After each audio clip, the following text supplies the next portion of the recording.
जिनको यहाँ के प्रशासन, यहाँ की सरकार है, यहाँ का प्रशासन, यहाँ के राजनीतिक लोग ये कहते हैं कि ये कल के बच्चे क्या इतिहास लिखेंगे, मैं उनको भी नमन करता हूँ और साथ साथ ये भी बताना चाहता हूँ कि ये बच्चे वही भगत सिंह, अशफाकुल्लाह खान को मानने वाले लोग हैं जिन्होंने इस देश में इतिहास लिख देने का काम किया। सम्मानित साथियों, आज की रैली में आए मेहनत किए गए तमाम कार्यकर्ता को झुककर नमन करता हूँ कि जिन्होंने अपना पूरा क्षमता लगा के, पूरी ताकत लगा के घर बार छोड़कर इस रैली को सफल बनाया। साथियों, जब एक रैली होती है तो उस रैली के दो मेन मोटिव होता है। पहला कि उस रैली से आप लेकर क्या जाओगे, दूसरा जो आपके नेता ने आपको बताया उसको जाकर आप जमीन पे कैसे उतारो। ये दो मोटिव एक रैली के होते हैं।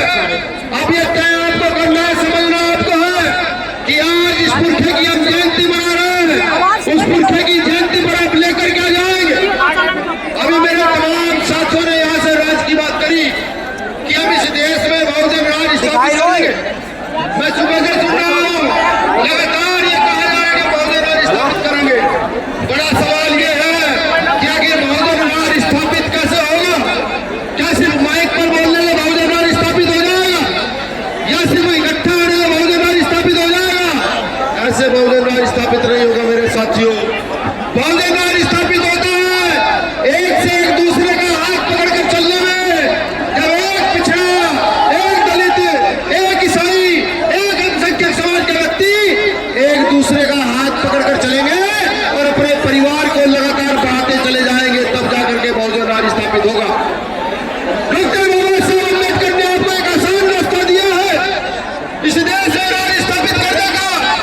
हालांकि हमारे पुरखों ने तलवार के बल पर यहाँ राज स्थापित किया, लेकिन बाबा साहब अम्बेडकर ने बहुजन राज स्थापित करने का एक आसान रास्ता दिया है। वो रास्ता है लोकतंत्र का रास्ता, वो रास्ता है आपके वोट का रास्ता। ये वही वोट है जिसको लोग लेकर के आज यहाँ इस प्रदेश के मुख्यमंत्री और इस देश के प्रधानमंत्री बने बैठे हैं। ये वही वोट है जो आज हमारे ही नेता लेकर के हमारे लिए काम करने का काम नहीं करते हैं। मुझे बखूबी याद है जब यहाँ करण पासी काम करता है तो समाज के ही नेता उसको दबाने का काम करता है। मुझे बखूबी याद है जब वो न्याय के खिलाफ लड़ता है तो प्रशासन भी उसे ये कहता है कि तो चुप बैठ वरना तुझे जेल में डाल दिया जाएगा। लेकिन मैं गर्व भी करता हूँ अपने एक एक कार्यकर्ता पर कि वो ईंट की दीवार की तरह सामने खड़ा हुआ है, वो हर अन्याय करने वाले के सामने खड़ा है और बार बार ये कहता है कि जब तक जीवन है, जब तक जीवन है इसी प्रकार से चंद्रशेखर आजाद की तरह मूंछों में ताव दिया जाएगा और इसी प्रकार से लड़ा जाएगा जैसे हमारा नेता चंद्रशेखर आजाद लड़ता है। बार बार ये कहता है। मैं आपसे भी पूछता हूँ क्या इस देश में कोई ऐसा नेता है जो आपकी आवाज बड़ी मजबूती से उठाता हो? और अगर नहीं है तो उस नेता का नाम बताओ जो आपकी आवाज इस देश में बड़ी मजबूती से संसद में उठाने का काम करता है।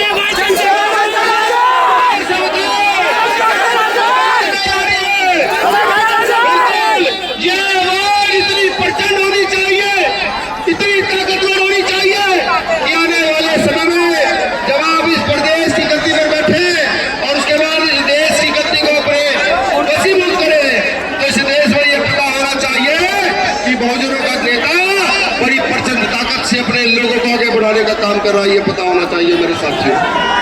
मैं बाबा साहब के एक कोट के साथ अपनी बात रखूंगा कि हमारे पुरखों ने कहा, बाबा साहब ने आगे बढ़ाया कि वोट हमारा, राज तुम्हारा, नहीं चलेगा, नहीं चलेगा।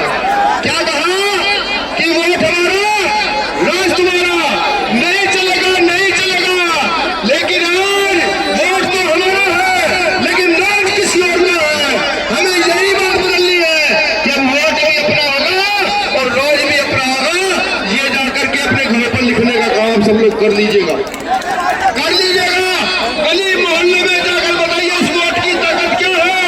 इस वोट की ताकत यह है कि एक मजदूर के बच्चे को अगर ये वोट सही लोगों के हाथ में चला जाए तो एक मजदूर का बच्चा भी इस देश में कलेक्टर बन सकता है, इस देश में IAS PCS अधिकारी बन सकता है। ये वोट की ताकत है, ये वोट की ताकत है कि आप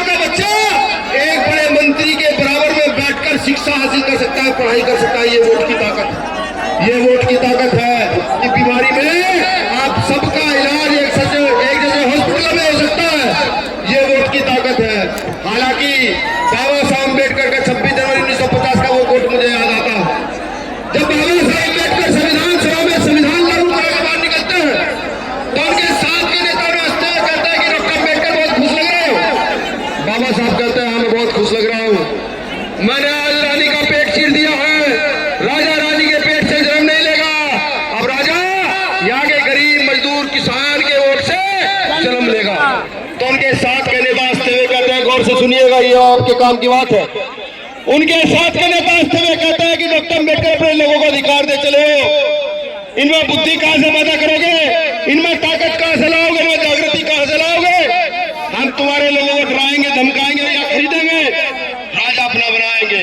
उन्होंने ऐसा ही किया, हमारे लोगों को डराया। कभी ईडी की जांच में फंसाते हैं, कभी सीबीआई की जांच में फंसाते हैं।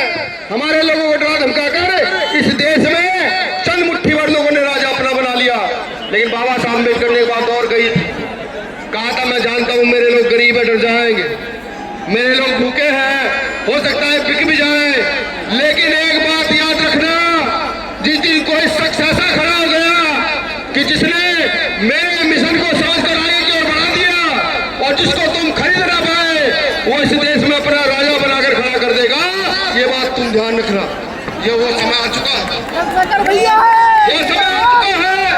बाबा साहब के आंदोलन को चलाने वाले एक ऐसा शख्स पैदा हुआ जिसको खरीदना नामुमकिन है, जिसका तो गोलियां भी कुछ नहीं बिगाड़ पाई, तो पैसे उसके क्या बिगाड़ पाएंगे। अब समय आ गया है, अब समय आपका है, आपको तय करना है। अगर अपना राज स्थापित करना चाहते हो तो भाई चंद्रशेखर के इस कारवा को बड़ी मजबूती के साथ आगे की ओर बढ़ाने का काम करो। अगर आप इसे आगे बढ़ाएंगे तो मैं लिख कर देता, जब अगली जनसभा यहाँ होगी तो हरदोई का सबसे बड़ा ग्राउंड डीएम आपको खुद देखा बुला करके चंद्रशेखर की रैली है, ये लीजिए डीएम सबसे बड़ा अकाउंट हम आपको देते हैं। अगर आप इस कार्य को आगे बढ़ाएंगे तो प्रशासन तो फोर्स पर लगेगा ही लगेगा, साथ साथ लखनऊ से प्रशासन भेजा जाएगा कि नहीं भाई चंद्रशेखर आजाद की रैली सबसे बड़ा ग्राउंड है, भारत की सबसे बड़ी रैली होने वाली है। सुरक्षा व्यवस्था के लिए न जाने कितना फोर्स यहाँ लगाया जाएगा, ये मैं आपसे वादा करता हूँ। लेकिन उठो, उठो, समझो अपने अधिकारों को, उठो, खड़े हो जाओ, जाओ गली गली मोहल्ले मोहल्ले, बताओ हिम आर्मी क्या है, बताओ नेशनल पार्टी क्या है, बताओ आंदोलन क्या है। मुंह तोड़ जवाब दो लोगों को तो बलात्कार करने की कोशिश करते हैं, मुंह तोड़ जवाब दो लोगों को तो संविधान बदलने की कोशिश करते हैं, मुंह तोड़ जवाब देंगे उन लोगों को जो बाबा साहब अम्बेडकर का अपमान कर देने का काम करते हैं।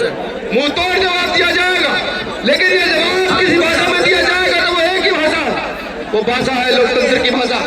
उस लोकतंत्र की भाषा में जवाब दोगे तो इतना मजबूत चमाटा लगेगा मनुवाद के मुंह पर कि मनुवाद उठ नहीं पाएगा, पनप नहीं पाएगा।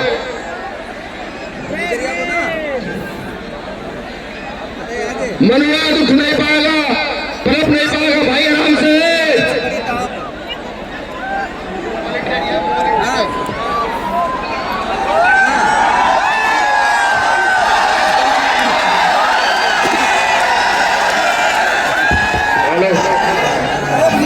ये जो नौजवान इधर वॉलंटियर इधर इधर इधर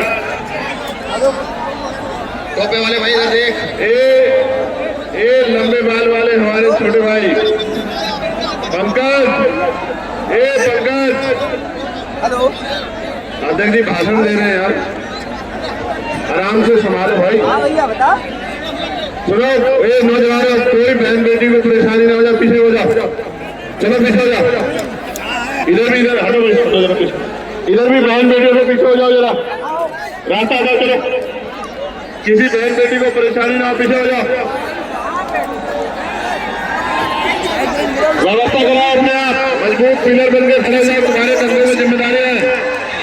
इधर भी हटो, नहीं मारे, बड़े बड़े हटो, सामने हटो, बेटे बहनों से पीछे हो जाओ।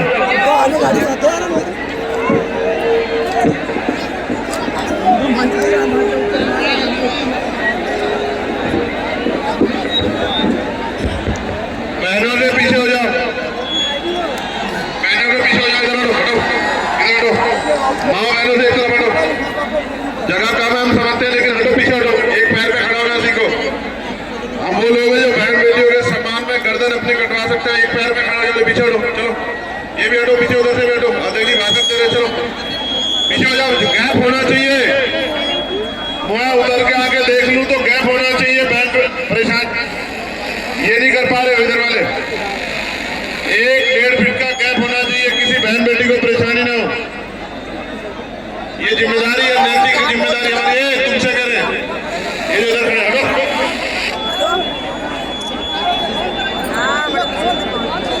तुमसे हटो, आने नहीं देते। हटो, माओ को परेशानी हो रही है, हटो पीछे, इनको छोड़ दो, इनको छोड़ दो, चलो भाई, उनको तुम्हें हटो, तुम हटो, चलो पीछे हटो, पीछे हटो।